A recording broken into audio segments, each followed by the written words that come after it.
Irmãos, antes de você ir para o vídeo, se inscreva no nosso canal e ative as notificações.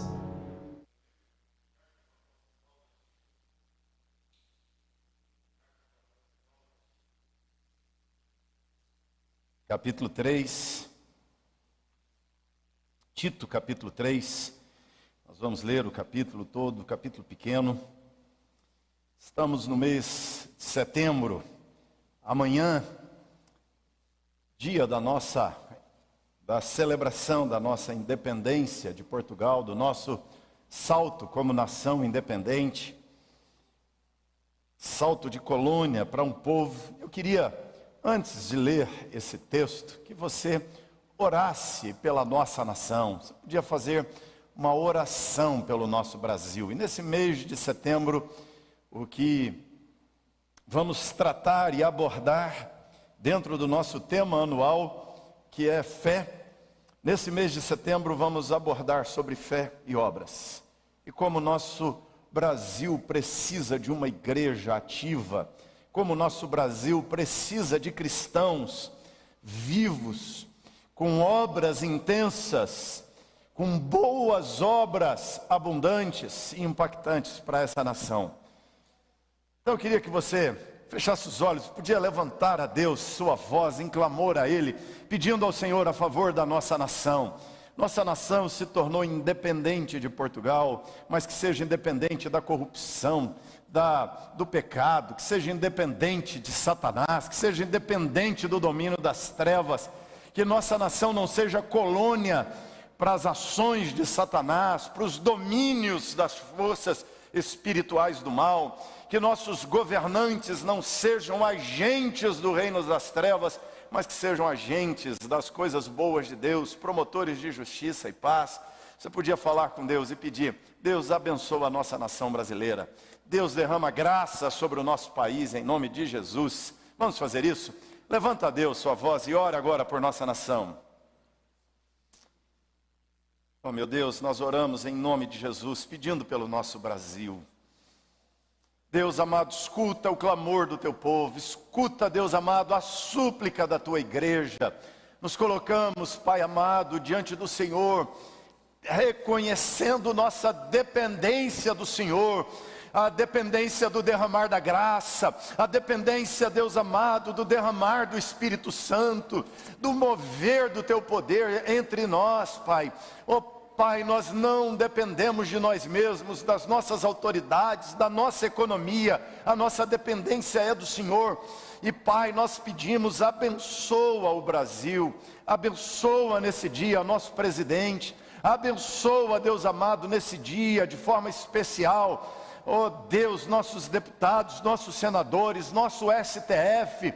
Pai, abençoa todo o judiciário dessa nação, abençoa, Deus, nosso governador, nossos deputados estaduais, derrama bênção sobre o nosso prefeito, Deus, derrama graça sobre ele, sobre os nossos vereadores, sobre as instâncias de justiça, ó Deus, do estadual, abençoa nossos funcionários públicos, abençoa nossas polícias, abençoa as estruturas da nossa nação, abençoa, Deus, a nossa economia, ó Deus, que ela gere empregos, livra-nos, ó Pai, da miséria, da injustiça social, livra-nos, ó Deus, em nome de Jesus, Pai, da confusão, do caos, da desordem, livra-nos, ó Deus amado, das ideologias perniciosas e abençoa a nossa nação, abençoa, Deus amado, o nosso país nesse dia tão simbólico para nós.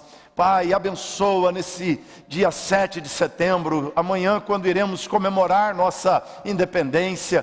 Pai, estamos aqui à véspera desse dia, então derrama graça, intercedemos por nossa nação, faz o Evangelho, a Tua palavra crescer, prosperar nela. Abençoa, Pai, para que nesse Brasil, a igreja brasileira seja santa, seja fiel doutrinariamente, e seja, Pai, uma igreja marcada, não por escândalos, não por deturpação do Evangelho, Pai, não por sincretismo, mas marcada pela pureza, pelo fervor, pela santidade, pela ousadia, pelas boas obras, Pai. Oramos ao Senhor, meu Deus, clamamos tua graça e misericórdia no nome santo do teu Filho amado Jesus. Amém.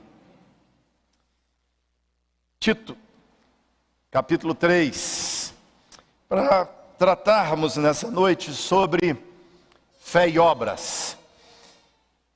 Paulo escrevendo ao seu discípulo Tito, que é pastor na região de Creta, temos aqui uma das chamadas cartas pastorais. É uma carta do apóstolo Paulo como pastor, ensinando Tito como ele deve pastorear a igreja ou as igrejas na região de Creta. Paulo diz no começo da carta que o deixou lá para colocar as coisas em ordem, estabelecer presbíteros, formar conselhos, estabelecer igrejas, estruturar o presbitério, e para que assim a igreja estruturada pudesse se consolidar e crescer naquela região, e naquela região, a partir daquela região, influenciar as nações com o evangelho de Jesus. E no finalzinho da carta, Paulo escreve estas últimas palavras. Ele começa aqui com uma expressão: lembra-lhes, faça-os lembrados. Ele está dizendo aqui para Tito: lembre suas ovelhas. Lembre quando você for pregar para elas. Lembre quando você conversar com elas em casa, nas reuniões familiares. Lembre essas ovelhas nas reuniões ministeriais da igreja, no dia a dia, na conversa, nas ministrações, nos boletins.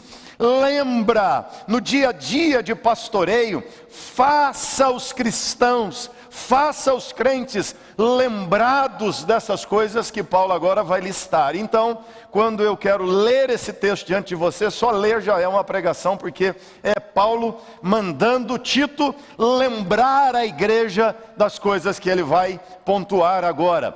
Paulo está dizendo a Tito: faça os cristãos lembrados. São coisas que você não pode esquecer, são verdades que eu e você temos que nos lembrar o tempo todo na nossa vida, são de extrema importância para nós como cristãos. Então, Paulo diz: lembra-lhes que se sujeitem aos que governam, às autoridades, sejam obedientes, estejam prontos para o quê? Toda boa obra. Não difamem a ninguém, nem sejam altercadores, mas cordatos, dando provas de toda cortesia para com todos os homens. Pois nós também outrora éramos nécios, desobedientes, desgarrados, escravos de toda sorte de paixões e prazeres, vivendo em malícia, inveja, odiosos e odiando-nos uns aos outros. Quando, porém, se manifestou a benignidade de Deus, nosso Salvador, e o seu amor para com todos, não por obras de justiça praticadas por nós, mas segundo sua misericórdia, Ele nos salvou mediante o lavar regenerador e renovador do Espírito Santo, que Ele derramou sobre nós ricamente por meio de Jesus Cristo, nosso Salvador, a fim de que, justificados por graça, nos tornemos seus herdeiros, segundo a esperança da vida eterna. Fiel é esta palavra,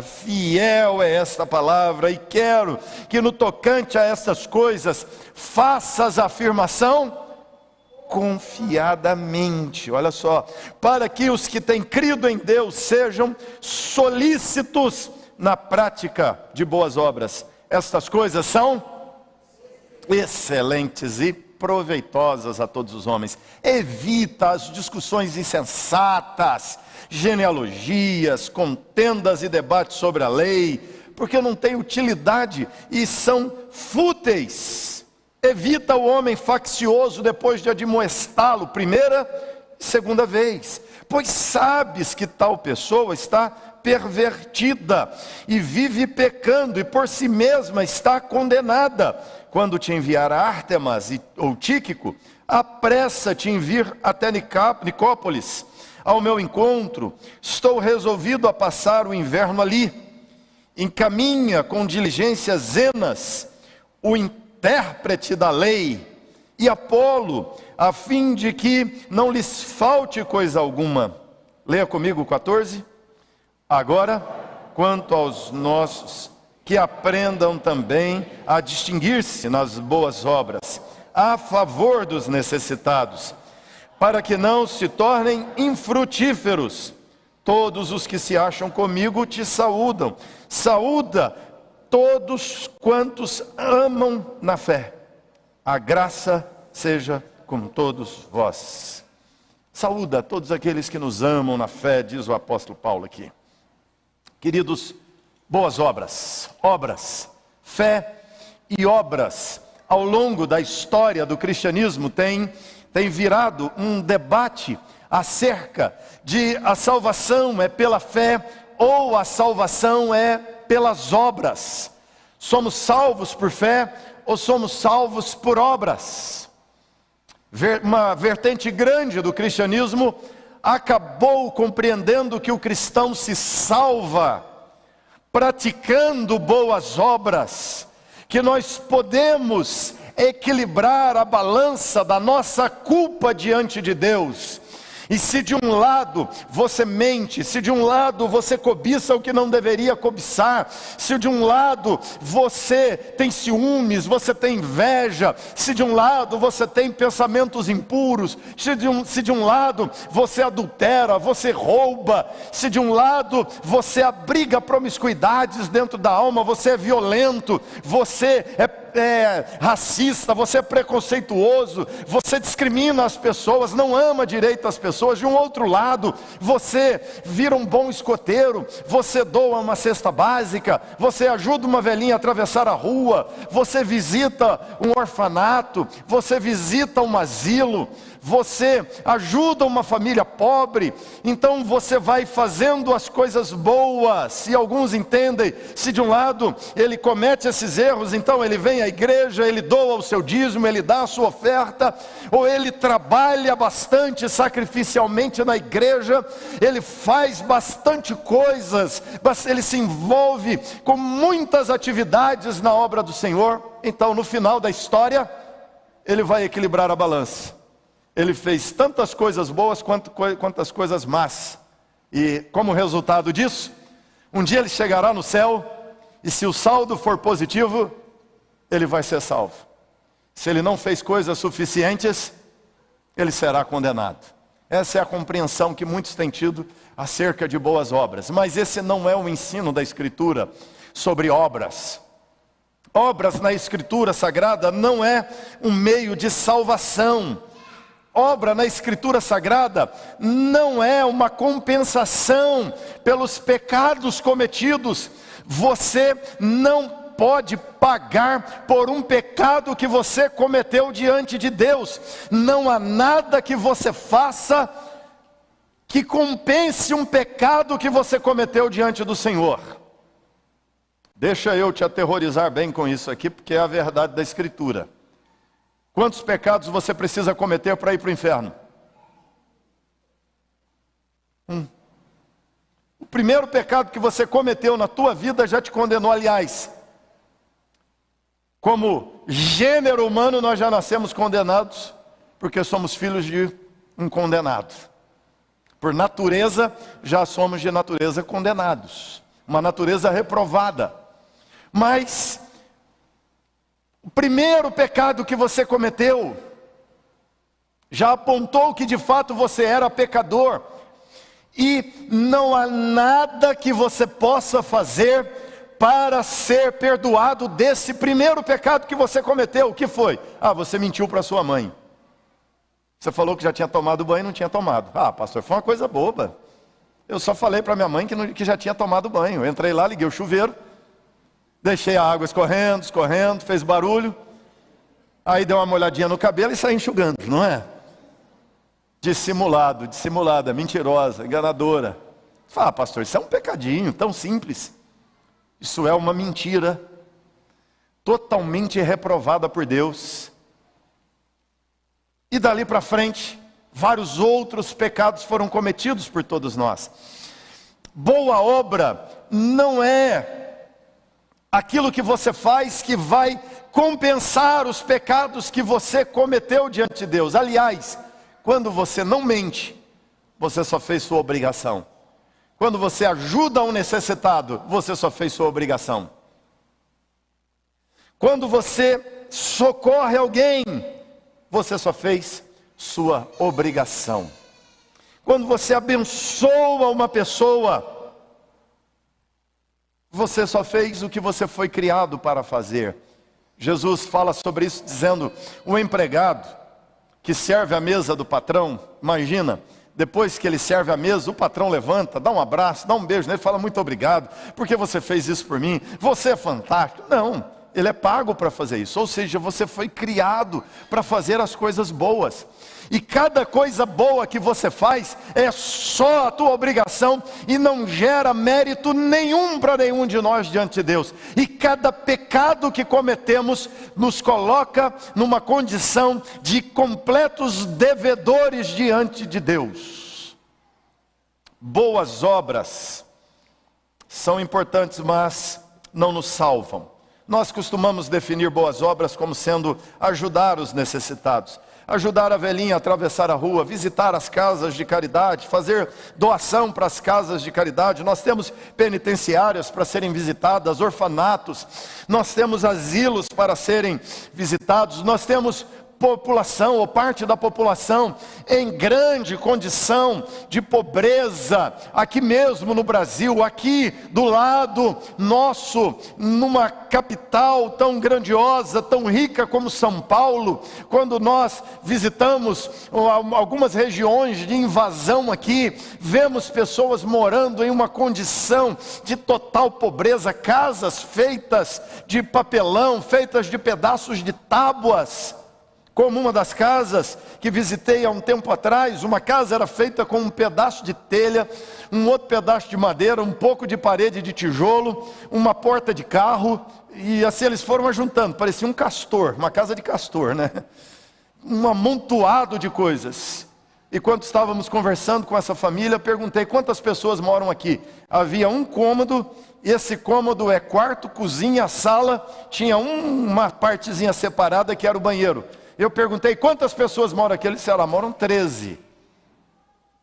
13 pessoas numa casa que é uma kitnet super moderna, não é? Tudo ali naquele quarto, e 13 pessoas morando. Aquilo não tinha mais do que 13 metros quadrados, menos de 1 metro para cada um. Eu não sei como eles dormiam ali. Tinha uma espécie de triliche montada de madeira, e eles parece que armavam aquelas coisas à noite, para que todos pudessem dormir. Há pessoas em condições de extrema necessidade, como por exemplo no nosso querido Vale do Jequitinhonha, aqui no Brasil, onde meninas são alugadas para sexo pelo próprio pai e a mãe, e custa apenas R$5 um programa com essas meninas de 9, 10, 11, 12 anos de idade, e quando se faz uma intervenção para arrancar essas meninas da prostituição, os pais dizem, é a única maneira de sobrevivência da família. Quando se fala de boas obras, as pessoas pensam, boas obras é libertar esses oprimidos da violência, da desigualdade, da injustiça, da perversidade, da corrupção da nossa nação. Boa obra é ir à África e socorrer os necessitados da África. Equivocadamente nós pensamos que boa obra se resume a esses grandes atos de solidariedade, a essas grandes ações de socorro aos necessitados. Mas o conceito de obras na Bíblia, irmãos, é muito mais amplo do que isso. E Paulo aqui nessa coluna está dizendo para Tito, o jovem pastor, lembrem, ou lembra-lhes, lembra seus cristãos, seus seguidores, suas ovelhas, os crentes de sua igreja, lembra que eles precisam praticar as boas obras. Se você olhar nesse capítulo, versículo 1, Paulo vai dizer prontos para toda boa obra. Versículo 5, Paulo vai dizer não por obras. Versículo 8, Paulo vai dizer sejam solícitos na prática de boas obras. Versículo 14, Paulo vai dizer: distinguir-se nas boas obras. Esse é o assunto de Paulo no texto, as boas obras que o cristão deve praticar. Então eu quero dividir para a nossa meditação esse texto nas 3 partes clássicas, bem presbiterianas nossas. E vamos falar primeiro sobre a base das boas obras, depois sobre a essência das boas obras e depois sobre o resultado das boas obras, para que isso se fixe em nosso coração e nós sejamos bem lembrados das boas obras, como Paulo intencionava que as ovelhas de Tito também fossem lembradas. Paulo então vai falar sobre a base das boas obras. Qual é a base das boas obras?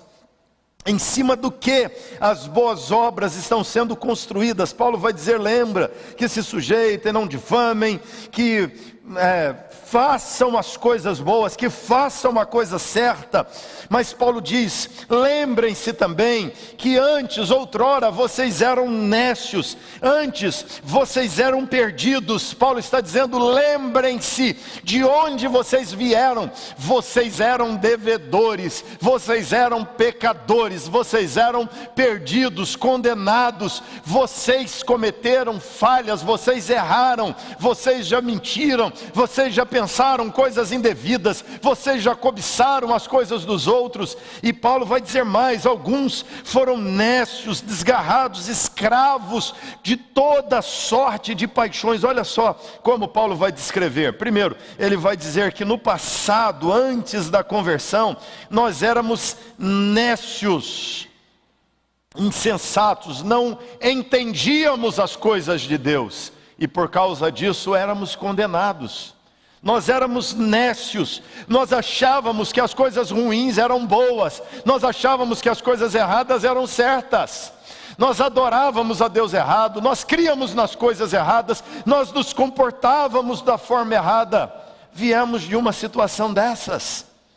Paulo vai dizer: nós éramos no passado desobedientes, nós não conhecíamos e não obedecíamos corretamente a lei de Deus. Há uma série de coisas que você fazia que você nem sabia que eram pecados, você nem sabia que era errado fazer, desobediências. Paulo diz aqui algo interessante, que nós éramos desgarrados, a ideia de ovelhas que não faziam parte do rebanho. A palavra que Paulo usa aqui é planal, quer dizer, nós éramos como planadores. A ideia daquela florzinha que é solta no vento e o vento sai levando. Nós éramos levados, nós não éramos pastoreados e conduzidos por Cristo, nós éramos levados pelos ventos para qualquer lugar, para qualquer direção.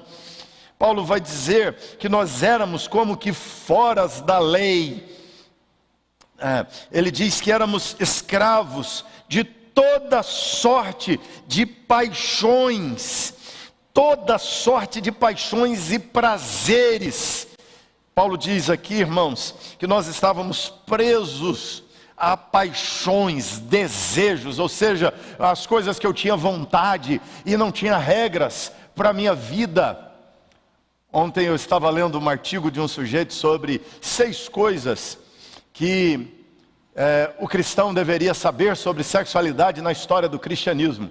E o sujeito fala de 6 coisas que ele entende que o cristianismo errou na abordagem de sexualidade nas escrituras, e ele conclui dizendo: eu sou cristão de berço, fui criado num berço do cristianismo, mas quem me dera soubesse dessas coisas antes, porque ele diz: agora eu estou liberado sexualmente. Ou seja, ele apresenta 6 conceitos do cristianismo sobre sexualidade, que são regradores da sexualidade, e na cabeça dele ele desconstrói a defesa do cristianismo daquelas práticas, e agora ele diz: eu estou livre. Na verdade agora ele está escravo das paixões, ele está escravo de seus desejos, ele está escravo de seus instintos, de seus impulsos, de suas vontades. É isso que Paulo está dizendo. nós seguíamos, nós éramos escravos de toda sorte de paixões. O desejo, sentia vontade e fazia, não tinha regras. Ele sentia vontade de ficar com homem, ficava, com mulher, ficava. Não tinha regras para ele. Eu vou ficar bem à vontade e ter 3 pessoas, 4 pessoas, poliamor, amor flexível.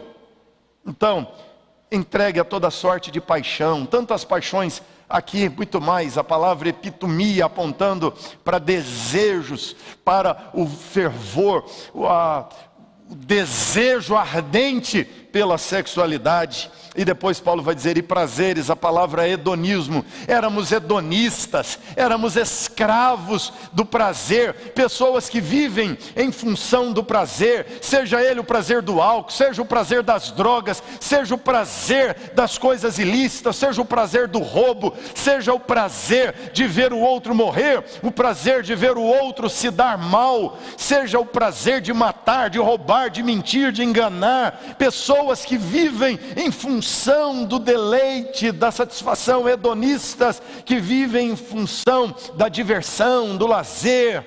Paulo diz, vocês eram hedonistas no passado, viviam na malícia.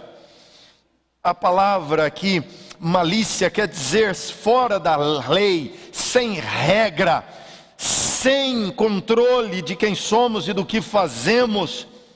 Paulo diz, éramos invejosos e cheios de ódio, pessoas dominadas por ódio.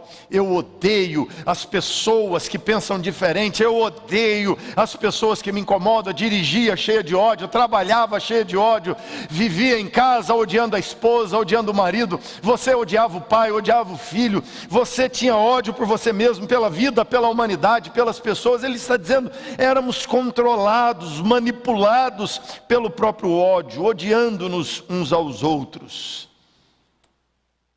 Paulo fala de um comportamento assim, mas a base das boas obras está do versículo 4 em diante, quando Paulo diz assim, quando porém se manifestou a benignidade de Deus, nosso Salvador, o seu amor para com todos, não por obras de justiça, não por causa do que você fez, não por causa de quem você é, mas porque Deus é poderoso, porque Deus é amoroso, porque Deus é gracioso. Ele diz, segundo a sua misericórdia, Ele nos salvou mediante o lavar regenerador do Espírito Santo. Você estava dominado por mentira, por ódio, por promiscuidade, você estava dominado por inveja, nós estávamos dominados por sentimentos ruins, pensamentos ruins, estávamos dominados por vícios, estávamos dominados por manias, por taras,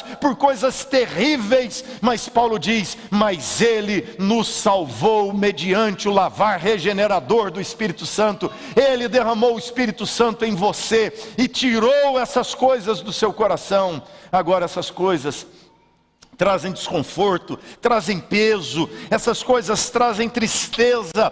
Quando um de nós tropeça e cai numa dessas práticas, nós as confessamos e choramos diante de Deus. Isso é o lavar regenerador do Espírito Santo de Deus, que ele diz aqui, Ele derramou sobre nós.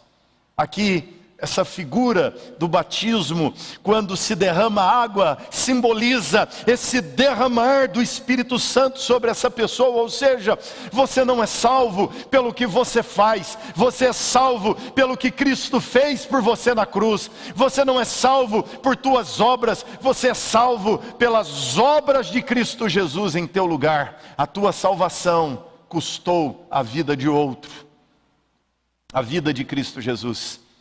Deus oferece a vida de Cristo na cruz em meu e seu lugar. E por isso Paulo vai dizer, Ele derramou sobre nós por meio de Jesus, versículo 7, a fim de que justificados por graça, justificados pela graça de Deus, nos tornemos herdeiros da esperança de vida. Você agora é norteado, é conduzido por uma esperança de vida. Você não precisa temer o diabo, você não precisa temer o inferno, você não precisa temer a morte, você não precisa temer a dor, você não precisa temer o sofrimento, porque você tem uma esperança de vida que destrói toda a prisão, todo o cativeiro, toda algema e corrente de qualquer força opressora sobre a tua vida, porque fomos perdoados dos nossos pecados e agora justificados, estamos numa condição de salvos diante de Deus. Essa é a base das boas obras. Você não faz boas obras para obter o perdão dos seus pecados. Se você fizer uma boa obra para trocar com Deus pelo perdão do seu pecado, saiba de uma coisa, isso é altamente ofensivo a Deus. Você está dizendo: Deus, o que Jesus fez por mim na cruz, a morte de Cristo, o sangue derramado, não foi suficiente. Eu tenho que dar um pacote de 5 quilos de arroz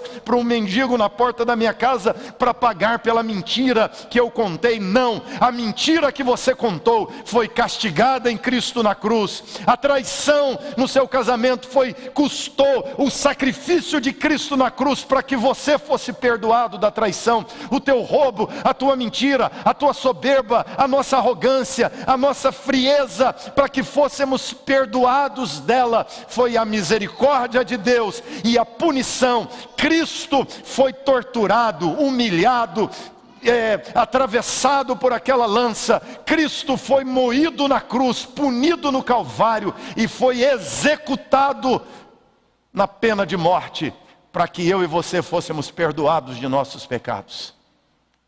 A partir de agora, nós temos uma base para construir as boas obras. Boas obras são as reações suas à boa obra de Cristo a nosso favor. A partir da base, nós construímos sobre ela então. Paulo vai dizer que a base é essa. Segundo lugar, a essência, a substância das boas obras. Qual é a substância das boas obras? Qual é a essência das boas obras? Paulo começa a listar as boas obras no versículo de número 1. Quando Paulo diz assim: lembra-lhes que se sujeitem aos que governam. Sabia que se sujeitar aos que governam é boa obra? Você fala: pastor, lascou porque eu sou petista, eu detesto o Bolsonaro. Pois é. Ah, pastor, eu era bolsonarista, detestava a Dilma. Pois é. Boa obra de alguém que foi impactado, que foi transformado por Cristo Jesus. A boa obra é se sujeitar aos que governam. Eu não sei o que você acha do Bruno Covas, mas eu sei o que a Bíblia diz que eu e você devemos fazer em relação ao fato dele ser prefeito, tratá-lo como prefeito. Ah, você não gosta do Dória? Pois é o nosso governador. O que você vai fazer? Xingar? Zombar? Desrespeitar? Se sujeitem aos que governam. Ah, você não gosta da polícia? Pois é, são os que governam. É uma instância de vigilância da lei. Você não gosta de deputado, não gosta de vereador? Pois é. Qual é a ordem do texto aqui? A questão aqui, gente, não é se você vai gostar ou não das autoridades. A questão aqui é se você vai gostar ou não da palavra de Deus. Você gosta da palavra? Você gosta do apóstolo Paulo? Você gosta de Deus? Pois é. Deus, através do apóstolo Paulo, registrou na palavra uma ordem e dizendo uma instrução, dizendo que um crente, um seguidor de Cristo Jesus pratica as boas obras. Quais são as boas obras? Primeira delas, se sujeitar aos que governam. Ah, isso aqui significa concordar e aplaudir tudo que fazem? Não. Mas isso aqui significa discordar respeitosamente. Discordar sem falar de forma desrespeitosa. Irmãos, nós vivemos um tempo complicado na prática dessas coisas. É um mandamento simples.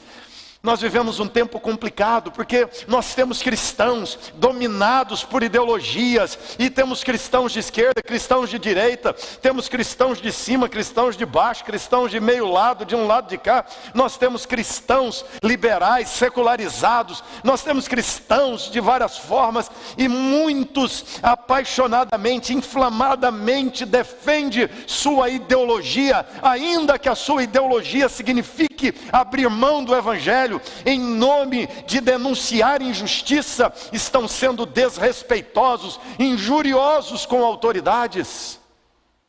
Você fala, pastor, mas é muito difícil, a autoridade que nos governa agora é complicado, pastor. O senhor não sabe umas coisas que eu sei sobre o governador, o senhor não sabe umas coisas que eu sei sobre o presidente. Pois é, quando Paulo escreve essas coisas, ele escreve debaixo do Império Romano. Ele escreve essas coisas debaixo do domínio de um tetrarca romano. Você acha que eles eram melhores ou piores do que os nossos governantes de hoje? Você acha que eles eram melhores ou piores? Quem é o cidadão mais corrupto do Brasil perto de Nero? É discípulo primário, jardim da infância. Agora Paulo está escrevendo num ambiente de extrema opressão, de um ambiente de tirania, em que tanto autoridades judaicas como autoridades romanas estavam aprisionando cristãos, estavam matando cristãos, e Paulo escreve dizendo, se sujeitem às autoridades, não sejam desrespeitosos. Paulo vai dizer, se sujeitem aos que governam, às autoridades, sejam obedientes, sejam obedientes. O único ponto em que Paulo nos permite, ou o Espírito de Deus nos permite ir contra as autoridades, é quando as autoridades tentam nos proibir de fazer as coisas que Deus nos manda fazer. É quando as autoridades tentam impor sobre nós e nos obrigar a fazer aquilo que Deus nos proibiu de fazer. Aí é como disse Pedro, antes importa obedecer a Deus do que aos homens. Quando autoridades querem ser maiores do que Deus, sim, mas quanto a leis, a ordem social, o princípio bíblico é sujeição e obediência. Paulo diz, sejam obedientes, estejam prontos para toda boa obra. O que é boa obra? Você orar por seu presidente. Há alguns meses atrás eu compartilhei um pedido de oração por autoridades.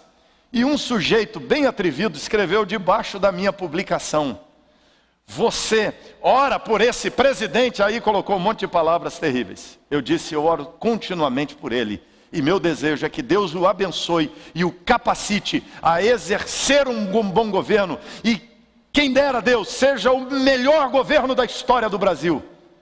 Aí ele disse, mas você orava pela Dilma também? Eu disse, da mesma forma. A coisa mais estúpida que existe é torcer para o presidente dar errado. Incrível que pareça. Por incrível que pareça, tem gente que torcia contra a Dilma e tem gente que torce contra o Bolsonaro. Quando dá errado, quem é que se complica, o presidente ou nós? Pois é, você tem que orar por eles. Paulo escrevendo a Timóteo disse, para que você viva vida mansa e tranquila. Quem quer vida mansa e tranquila aqui? Fala comigo, quer ou não quer? Ou você gosta? Não, eu quero vida turbulenta, eu quero sofrer, eu quero assim, chegar no emprego e você está desempregado. Aí eu quero chegar lá no banco, puxar o saldo, foi bloqueado sua conta. Não, eu quero o cobrador batendo na minha porta, eu quero o sujeito lá da companhia elétrica cortando minha luz, é isso mesmo, eu gosto disso, pastor. Você quer vida mansa e tranquila ou você quer vida turbulenta? Pois é, Paulo disse, se você quer vida mansa e tranquila, você ora por aqueles que governam, não interessa quem. Paulo está falando de orar por César. Paulo está falando de orar pelo imperador romano. Paulo está falando de orar por Herodes. Paulo está falando de orar por governador, pelo prefeito de Jerusalém, alguém, uma autoridade estrangeira imposta numa colônia romana que é Jerusalém. Eles não gostam daquele governo, eles não gostam do domínio de Roma, mas Paulo diz: ore por aqueles que governam vocês, ore por eles, sejam respeitosos com eles. Mas olha mais, o que mais é boa obra, irmãos? Paulo diz, versículo 2, não difamem ninguém. Não difamem ninguém. Não difame nenhuma pessoa. A ordem aqui de Paulo é para não falar de modo injurioso. A palavra que ele usa no grego é a palavra blasfeme. Não blasfeme ninguém. Você nem sabia que blasfemava contra o próximo, né? Você sabia que blasfemava contra Deus. Aí o sujeito lê na Bíblia e fala assim: a blasfêmia contra o Espírito Santo não tem perdão nem nessa vida nem na outra, disse Jesus. Ele morre de medo de blasfemar contra o Espírito Santo, mas fala mal do irmão à vontade. Por quê? Não, porque blasfemar contra o irmão tem perdão. Então posso falar mal do pastor, posso falar mal do presbítero, posso falar mal do líder da igreja, eu posso falar mal do irmão do som, eu posso falar mal do irmão que toca aqui na frente, eu posso falar mal da vizinha, eu posso falar mal da minha cunhada, eu posso falar mal da minha nora. Por quê? Porque tem perdão, não é? Você quer praticar boas obras? Não blasfeme contra ninguém. Não fale, não injurie, não difame ninguém. Não difame as pessoas. Não importa quem ele é o ator depravado, ele é o youtuber complicado, promíscuo, que vive combatendo o cristianismo. Ele combate o cristianismo, ele fala mal, ele difama o cristianismo porque está a serviço de Satanás, mas você o abençoa porque você está a serviço do reino dos céus. Não difame ninguém. Cuidado quando você vai replicar os vídeos, as falas, as postagens. Porque quando o texto fala aqui que nós vivíamos numa condição de odiosos e odiando-nos uns aos outros, eu não sei porque hoje quando a gente lê esse texto a gente pensa, eu pessoalmente penso assim, Twitter, Facebook. É onde as pessoas andam se odiando, não é? Mas Paulo diz, irmãos, não difamem ninguém, nem sejam, olha o que ele diz, nem sejam altercadores. Sabe o que é altercadores? Altercadores são aquelas pessoas polêmicas, que gostam de briga. Você conhece alguém assim? Conhece? Quem conhece? Junta comigo. É aquele que você vê no espelho logo cedo? Não, né? Não é aquele. É aquela pessoa que dorme na cama com você? É ela? É ele? Talvez seja você. Altercadores. Gente que gosta da polêmica, da briga, que já sai de casa armado, que já entra na internet armado, que já abre o WhatsApp armado, gosta de discutir, de brigar, de polemizar.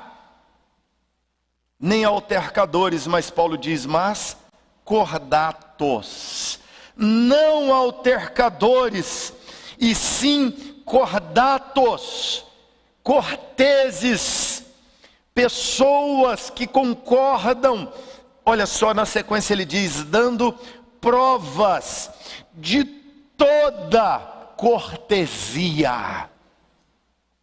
Você quer praticar boa obra? Não é dar saco de 5 quilos de arroz para as crianças necessitadas que batem a porta da tua casa. Também é isso.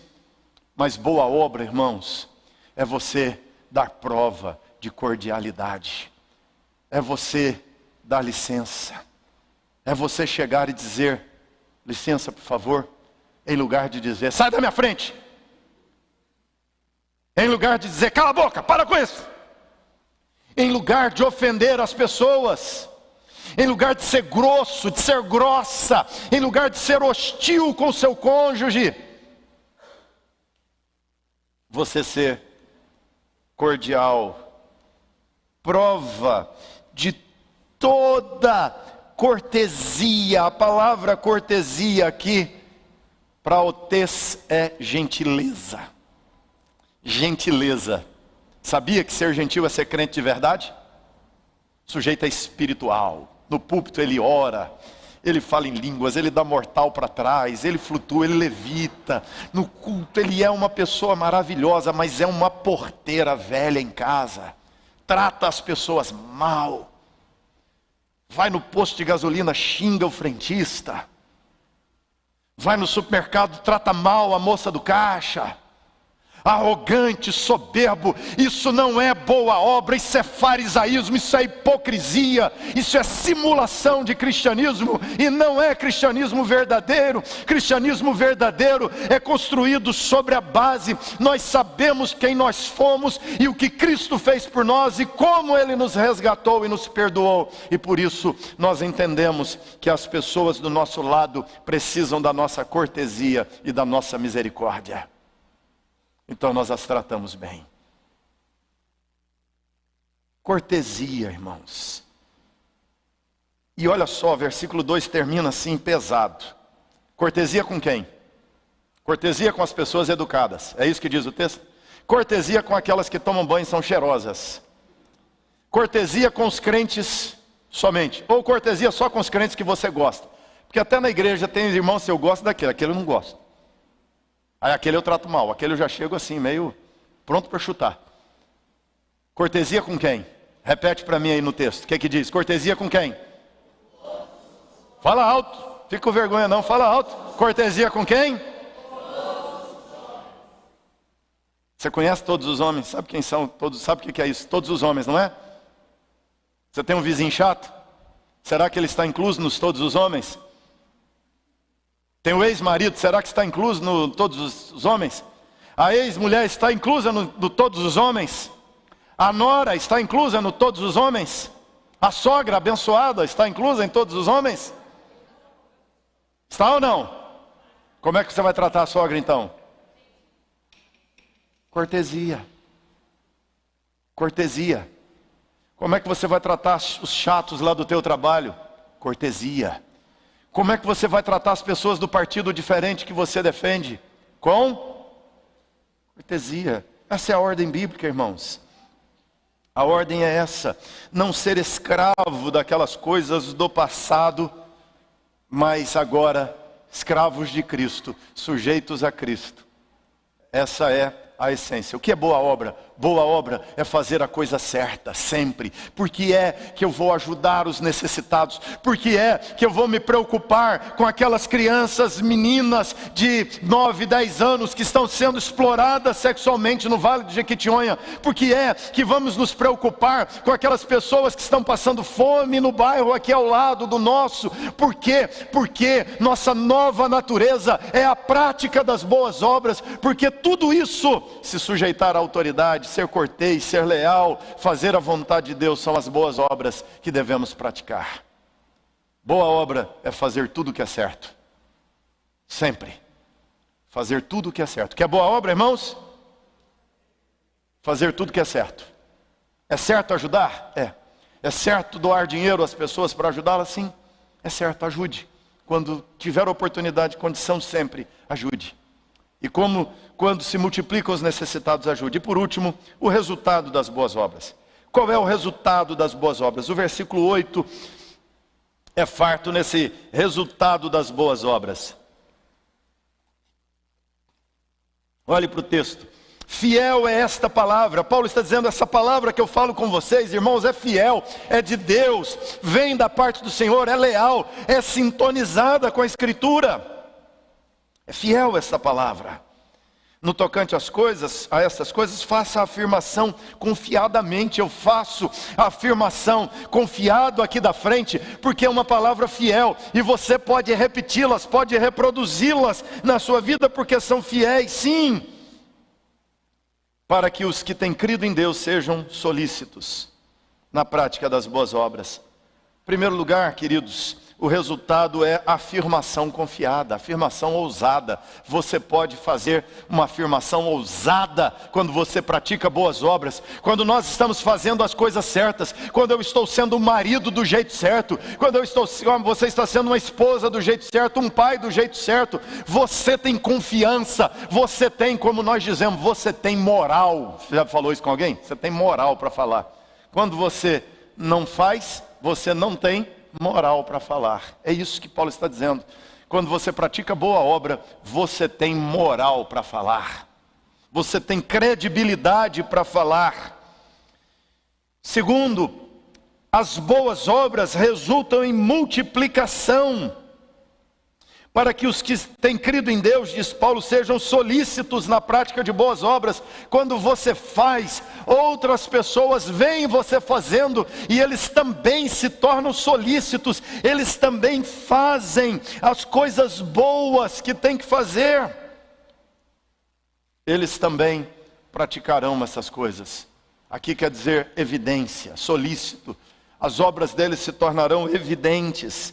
Eles serão, versículo 8, excelentes. As boas obras nos arremetem para a excelência. Eu não quero viver uma vida cristã medíocre, aonde eu recebi a salvação e agora, com o meu bilhetinho de salvação na mão, aguardo a volta gloriosa de Cristo para entrar no novo céu e na nova terra. Não, Paulo diz aqui no texto, irmãos, que quando praticamos essas coisas, elas são excelentes e proveitosas diante dos homens. Elas são excelentes em relação a Deus. Essas obras glorificam a Deus. Essas obras fazem as pessoas aplaudirem a Deus através da sua vida. Essas obras inspiram as pessoas. Essas obras inspiram a vida. Um gesto de amor inspira a vida e são proveitosas. Elas abençoam as pessoas. O que você faz de bom é bom para alguém. Quando você ajuda alguém e esse alguém agradece, é abençoado. De 9 a 11, ele nos diz que como resultado das boas obras, nós temos o foco correto. Nós saímos das brigas, contendas, disputas, guerras e coloca foco, energia nas coisas de Deus. E no 14, Paulo diz que as boas obras podem nos distinguir. Versículo de número 14 diz: e aprendam também a distinguir-se nas boas obras a favor dos necessitados. As boas obras vão gerar distinção para nós. Um povo que pratica boas obras tem credibilidade diante dos homens e se distinguem e adquirem respeito da parte de Deus. No ano 360, quem governava Roma, 363, quem governava Roma era um imperador chamado Flávio Cláudio Juliano. Não tem nada a ver com o nosso Juliano. Flávio Cláudios Julianos, grande governador romano. Roma já havia sido parcialmente cristianizada desde Constantino, 312, 313, o cristianismo já havia sido permitido e agora estava sendo tolerado, e como consequência, o cristianismo se alastra poderosamente dentro do Império Romano. Só que quando Juliano assume o trono, ele é conhecido como Juliano o Apóstata, porque ele mesmo tendo sido batizado no cristianismo durante a sua juventude, quando ele assume o trono e ele unifica o Império Romano, e ele se torna imperador único, rei único sobre Roma inteira, ele então, ao chegar ao governo, ao trono de Roma, ele declara que Roma voltará ao paganismo. E ele começa então a proibir o cristianismo, e ele ordena que se reabram os templos pagãos, que voltem os cultos pagãos, e ele patrocina a reconstrução de templos, ele se associa a sacerdotes pagãos, e ele começa um novo movimento de repaganização de Roma, que estava agora vertendo para o cristianismo. Enquanto milhares de pessoas estão sendo batizadas como cristãos, ele começa um movimento para levar essas pessoas de volta ao paganismo. Por isso ele é conhecido como Juliano o Apóstata. Ele apostatou da fé. Governou apenas 20 meses. Foi ferido numa batalha em 363 e morreu. Mas um fato curioso, durante o governo de Juliano, assim que ele assume, começa sua cruzada de avivamento do paganismo, associado a vários líderes e sacerdotes de vários cultos pagãos que se juntaram a ele, se associaram a ele no palácio do governo romano e patrocinavam aquele levante do paganismo contra o cristianismo. Ele foi baixar um decreto que ordenava o extermínio de todos os cristãos dentro do Império Romano. O decreto era: ou você volta para o paganismo, ou você é executado e morre. Os que não voltassem, a ordem dele era que os exterminasse, que os matasse.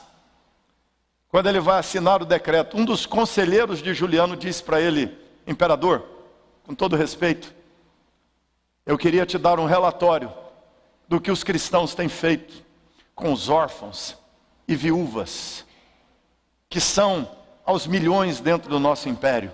O que os cristãos têm feito dentro do império. E ele então dá um relatório para Juliano, mostrando as boas obras dos cristãos. E a pergunta dele para o imperador é: se o senhor matar todos os cristãos, quem cuidará dos pobres? Sem resposta, Juliano não assina seu decreto.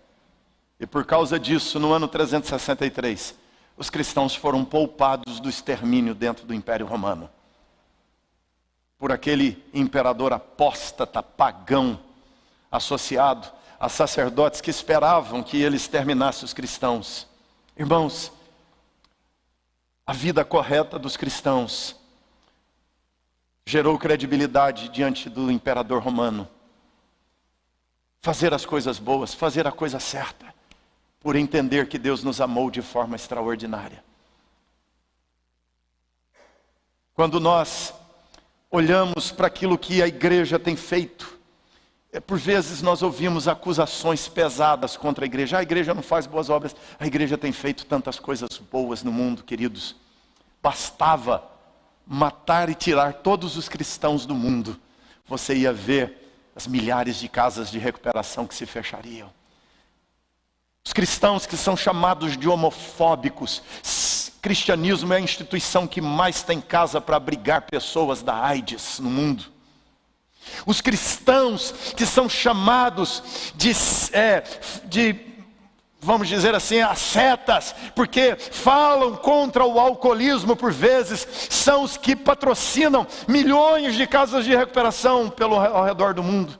Só a igreja presbiteriana do Cairo tem 2.000 casas de recuperação. Aliás, 22 casas de recuperação com cerca de 2.000 internos. A igreja do Senhor tem feito coisas extraordinárias, as boas obras, porque é a sua natureza. Eu estava essa semana fazendo uma conta rápida das cestas básicas que já distribuímos no período da pandemia. E nós estamos chegando a 100 mil reais em cestas básicas, em 3 meses, caminhando para o quarto. Uma conta simples. Por que fazemos isso? Para nos orgulhar, para olhar para nós e dizer como somos bons? Não, nós fazemos isso porque é a nossa natureza fazer, porque a igreja existe para fazer as coisas boas, porque cada cristão existe para fazer a coisa certa, para viver de modo certo, para se comportar da maneira certa, porque fomos salvos e nós temos no peito uma esperança de vida eterna apontada, plantada dentro de nós, queridos irmãos. E nós vivemos por essa esperança viva. Se pandemia é tempo de morte, para nós é tempo de vida e esperança. É tempo de solidariedade, é tempo de gentileza, é tempo de amor, é tempo de cuidado mútuo intensificado. Porque é assim que somos, porque Cristo nos salvou por seu sacrifício na cruz e nos redimiu de nossos pecados. Na prática das boas obras, diz o apóstolo Paulo, não por boas obras, mas para as boas obras, para que assim consigamos diante de Deus se destacar das boas obras para as quais Ele nos salvou.